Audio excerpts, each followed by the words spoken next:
and staph and strep also usually cause that.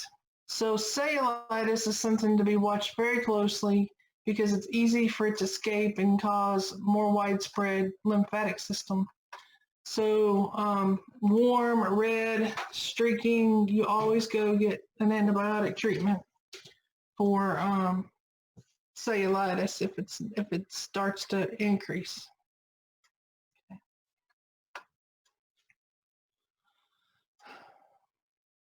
I've had cellulitis one time, and it was I have this, and it's with autoimmune treatment. This rash on my ankle has gotten better, but I had it since my 20s, and I know it's autoimmune now, and probably just another sign of a different autoimmune disorder.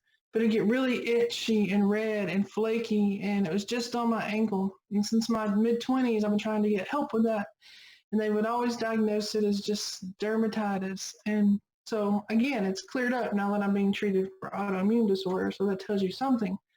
But it was so itchy and scratchy, and I think one time I just scratched it with my toe or something. You know how you do sometimes, you're not even thinking or sleeping, and you scratch something, itches on your ankle. And I must have, it was so dry and cracked that I inoculated it with bacteria. So that's the only case of cellulitis I ever had, and it was pretty easy to treat, but it was pretty damn painful too. So incidental scratching and inoculating organisms is one way to get cellulitis for sure. Okay.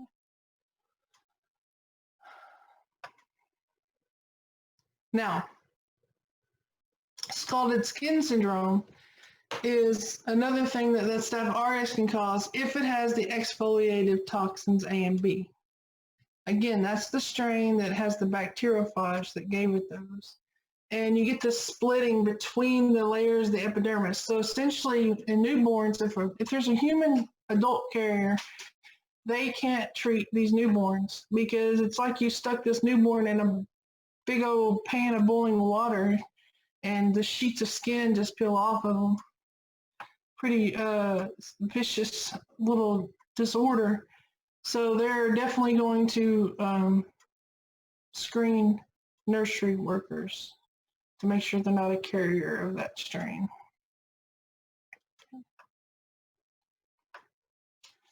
All right, keeps getting better. Now we're to the juicy, juicy rash bumps.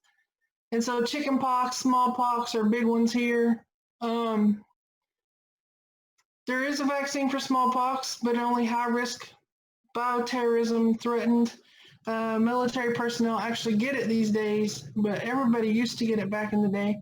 But smallpox has been declared eradicated from the natural world, but there's plenty of viral stocks in labs. So it's a bioterrorism thing. If someone comes down with smallpox, bet your butt there's a bioterrorism government behind it. And so chickenpox is got a vaccine as well that's mostly effective, but a lot of us had chickenpox growing up, so we have that lovely herpes virus within us and always will, waiting to come back as shingles. But these are lesions that have that pustule to them, that fluid-filled pustule.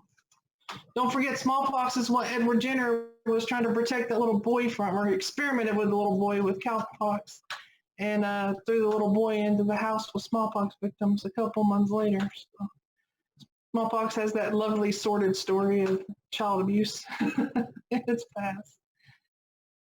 So, again, there's not a lot of specifics that I asked you about these other than the vaccine for smallpox uses a virus called vaccinia virus. And I answered that for you. And when we talk about chickenpox, that's varicella zoster virus. Again, it's a herpes virus. It lays dormant and it can reactivate when the immune system gets weakened later in life. And so it causes shingles. Same virus you had when you were a child or whatever. It's just been able to escape its captivity out of the dorsal roots of our spinal nerves. So let me explain that. We have 31 pairs of spinal nerves. And each spinal nerve, whether it's in a plexus or not, like we learned about in AMP1, serves a cutaneous area, skin branch. So there's always a cutaneous branch to every spinal nerve. So you can literally strike people out by sensory, the area of skin innervated by that spinal nerve. And so you have these dorsal roots from those spinal nerves as they exit the vertebrae. And that's where the chickenpox virus is hiding out. And so when it's allowed to escape because of anything that reduces your immune system, steroids, chemotherapy, old age, pregnancy maybe, it's still confined to the cutaneous branches. These are called dermatomes. So the area of skin innervated by that cutaneous branch is a dermatome. And so this poor little kid's got shingles, but it's confined to that area of skin served by those spinal nerves. And so wherever it's laying out, hiding out, and if it happens to be up in the cervical, you can get it on your face, your neck. Usually it's your shoulder or thorax. If someone has shingles, active shingles, they can give someone that's not immune chickenpox. It's the same virus. You don't give someone shingles, but they can pass the virus and give someone chickenpox if they're not immune to chickenpox. Again, it's herpes 3. So herpes 1 is oral, cold sores, fever blisters. Herpes 2 is generally genital herpes. And then 3 is chickenpox. And we've already gone over herpes 6 too today. All right. What people don't realize is that chickenpox and shingles are contagious from respiratory as well as fluid on the lesions. So people don't realize you can spread it respiratory. Number 1 portal of entry, respiratory. Okay. Super contagious. Okay. All right. We're not going to talk about leishmanias because we don't have the vector here in our climate, but just wait, right? It's Central and South America for the most part, but these are skin diseases. But the vector for them is not in our climate. However, anthrax. So Bacillus anthracis, we've talked about it since day 1 of class. There's actually several forms of anthrax. GI tract, cutaneous, and pulmonary. And we're talking about skin here, so we're talking about the cutaneous part. So you get this black eschar on the skin. That's a hallmark of cutaneous anthrax. You're lucky if you just get cutaneous. It's got about a 20% mortality rate. GI tract is a 50-50 shot of death. And pulmonary is 100% shot of death. So when they bioterrorism after 9/11, they sent the endospores in the mail, and a lot of postal workers and such got cutaneous anthrax. So luckily, more people didn't get inhalation than they did. I don't know what the stats are. It's been a few years, but cutaneous anthrax, if you're going to have anthrax, is the way to go. Don't recommend it for anyone, though.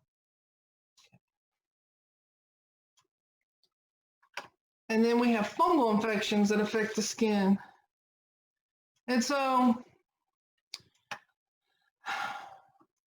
tinea is the condition of those fungal infections. Mycoses, again, are fungal infections. And mycology, the study of fungi. These are things we learned about in chapter 4.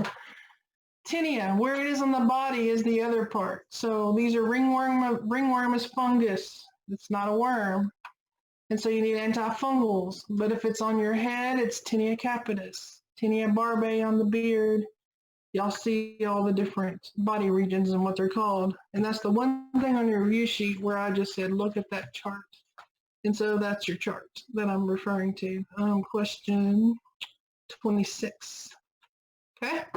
So question 26, you just pull up your book or your PowerPoint, and the different areas, inguinum, pedis, curus, corporus, barbae, capitis, are all the ringworms of different regions.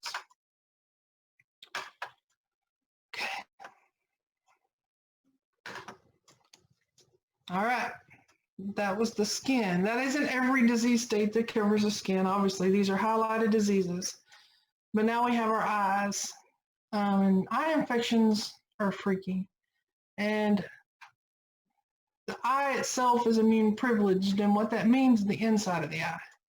The interior part of the eye has a reduced immune response because you know that inflammation is a big deal, right? And an immune response. Inflammation is a big part of a good immune response. But if we get inflammation in the eye, we're going to damage our retina and our vision. So we have reduced immune response. It's immune privileged. But we have lots of normal organisms and lots of external infections that can occur.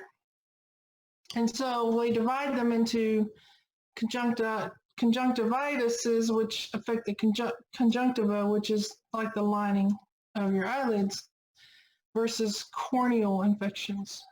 So the cornea, again, is where you stick a contact lens, that part of your eye. And so we have lots of defenses. We have IgA in the tears, and we have lysozyme in the tears, and we have lots of external defenses, and our normal organisms are pretty much the same as the skin, okay?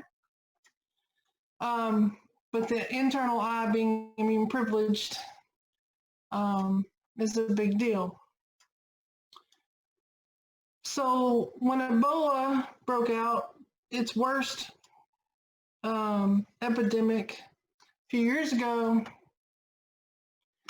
a lot of people recovered from Ebola, but one of the physicians that they saved his life from plasma exchange started having eye issues, and they discovered he still had active Ebola virus in his eye. Again, it's immune privilege, so it's a place to hide out.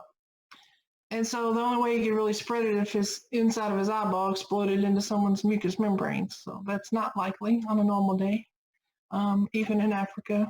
But it brings a highlight to the fact that sometimes the eye is the hiding place for some of those viral things. I have no idea about COVID at all. And I know it's respiratory tropic, but you know, any of these viral diseases that can have the tropism to the inside of the eye. I don't know what the tropism, I'm not saying I do, but how many other things of these deadly viruses might actually be hiding out in recovered people, like in their eye. So it's always possible. Who knows? I don't know enough of information because they don't know enough information to make an educated guess on that. But Ebola can live inside the eye, even though the patients are recovered. And that doctor went back to study ophthalmic Ebola since he was immune at that point. So interesting story about eye infections, at least.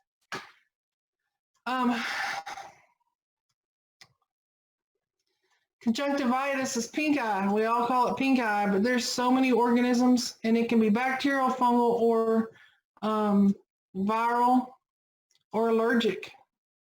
So there's lots of causes of conjunctivitis. Here's the clue. If you've got a gluey, gooey, glued shut eye, that milky, yucky discharge, it's usually bacterial. So you're going to need a bacterial antibiotic ointment. If it's clear and watery, it's usually viral, okay? But watery could also mean allergic. So right now, you probably have allergic conjunctivitis, more so than the others, but we call it all pink eye. Obviously, allergic ones aren't contagious, but viral and bacterial would be contagious. Okay. And then neonates have a special predisposition because they come through the birth canal. And so the leading causes of blindness in those are generally from Neisseria gonorrhoeae, gonorrhea and chlamydia. So they put ointment on newborns' eyes because it doesn't matter who it is. I mean, Mother Teresa could give birth to a baby and they're going to put ointment on the eye for those 2 bacterial infections that can be contracted in the birth canal. And then herpes, genital herpes, can also cause neonatal conjunctivitis. Hygiene is a way to prevent conjunctivitis in general, but again, neonatal treatment, it's going to be antibiotic ointments. Now, they call it keratitis when you actually get the cornea infected. And herpes simplex is pretty much the leading cause of corneal infections. However, there's still a lovely protozoan that's in water sources that can cause keratitis, and it's called Acanthamoeba keratitis. I don't know, anybody that watches The Walking Dead, the priest's eye looks a lot like this. It's in tap water in fresh lakes. You should not be swimming with contact lenses. You should only use disinfecting solution on contact lenses, because the sink water you have in your house can have that amoeba still, okay?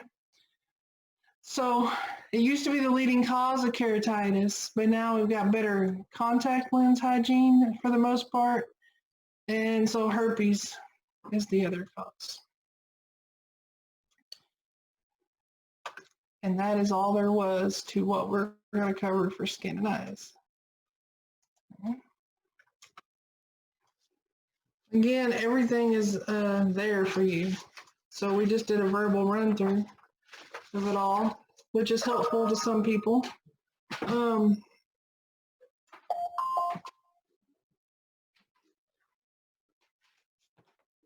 The next chapter starts with question 30 on the review sheet, and that's nervous system. So there'll be a lot of meningitis talk on Thursday. And then our last chapter that we cover for the exam is going to be cardiovascular lymphatic system. And so each of them are going to take about the same amount of time to go through. They're not, because you're not having to write anything down, which you normally would have. This goes a lot faster than the general classes have gone. I told y'all this would be the better end of the deal. The end of micro is, especially since you're at home now doing it instead of memorizing every ounce of the information, it goes a little smoother. I've got Ann, I see you here. Ashley Wilburn, did we ever get Ashley? Sydney George, yes, I see you. Kyle, we lost some people that left early. And Justin. Okay. Sarah's here. Sarah, have you talked to Justin? Has anybody talked to Justin?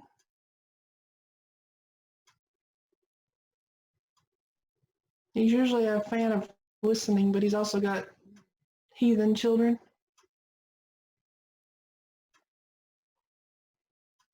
Haven't heard from him? Okay. Well, he's got the information. When it comes to exam 5, we will do a little more note taking when we go through the lectures versus me providing it all. But you'll still get narrowed down. But those last 3 chapters, we'll do a little more note taking. And we're sitting in good shape for this class for sure. Anybody have questions, concerns? Freaky stories about skin diseases?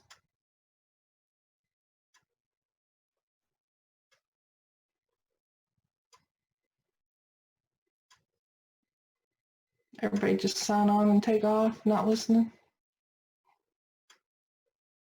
John's pounding soda. Yeah. Mason's good. Oh yeah, MRSA's not fun for sure. Everybody hanging in there? Everybody healthy? No COVID, hopefully? Stay home. Keep your asses home. It's the problem with getting your information from limited information. No one thought it was a big deal to start with. Jan is healthy. Oh, because you're a healthcare worker, right, Sarah?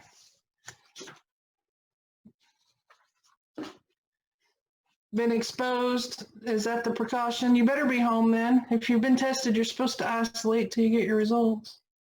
2 weeks, no matter what, actually. Oh, Noelle had babies had a kid with fifth disease. Senior is not a good time to have chicken pox. Yeah, a lot of people are essential right now. And you can be asymptomatic, which is what's the scary part. Do not throw any house parties like the idiot in Russellville did while they were waiting for their test results.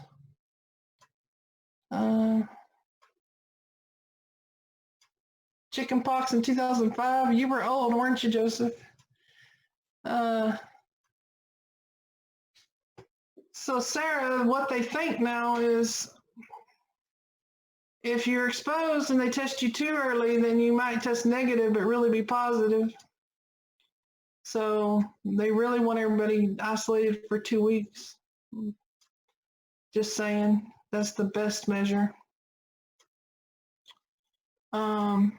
Supposed to have 2 negative tests. Good, at least they got a different protocol in place. Yeah, gloves and mask at work. Dirty money, yeah. Just use your hand washing and don't touch your face. And don't inhale the money. Don't smell it, so you're good.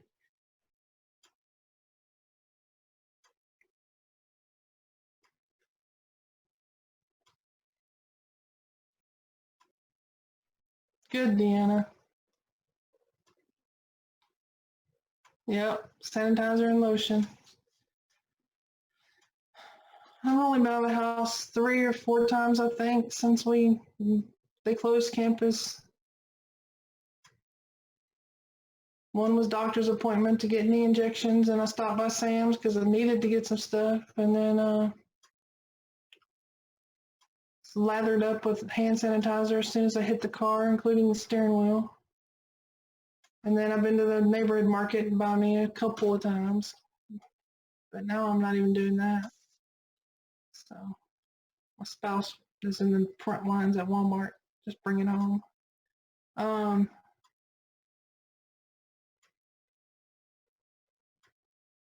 Oh, lovely. Plumbing's interesting. I've done a lot of plumbing, believe it or not. I actually installed a sink and then garbage disposal and countertops one time. Yeah. Fixed a leaky copper pipe one time, all in Florida. The house is probably in bad shape because I did all the work. But I installed a faucet on a sprinkler meter. This was standing the pressure so far. Dug the ditch and everything out in my yard like 6 years ago.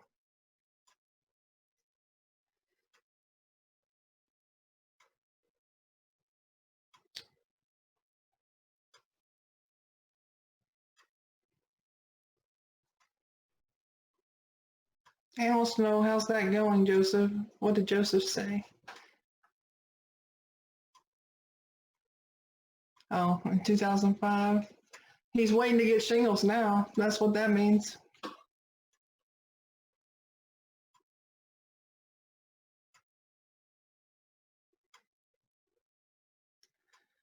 All right, well, there really aren't any questions to this, and we may do a little bit more than the chapter on Thursday. Theoretically, we could get a lot of it done on Thursday, and we may air it on that, depends on the attendance, but we're meeting just to go over verbally to add cool stories and interesting information, which is what I always did in class anyway, but this is really the easiest part of micro, so. Yeah, Joseph misses us all, but he likes it online, so he's good. All right, well, if you need Coca-Cola or Sprite, John's got you hooked up. I saw that earlier. I don't have anything for you but knowledge. Keeping the toilet paper to myself. Yeah, yeah, but humanity needs to smarten up. Some of these people are still stupid. So smart people stay home, and then maybe that's survival of the fittest. I don't know. Except for healthcare, you can't help that. But I'm not being mean either. Just sarcastic. All right. Well, we'll see you guys on Thursday at 11, and we'll do more unless it's a bad day and no one's in the mood. But we'll do more on Tuesday. Yeah, people are going to be shopping for TP, and then you can get food. All right, stay safe, Sarah. Keep me updated. Yeah. All right. See y'all Thursday. Stay safe. Bye.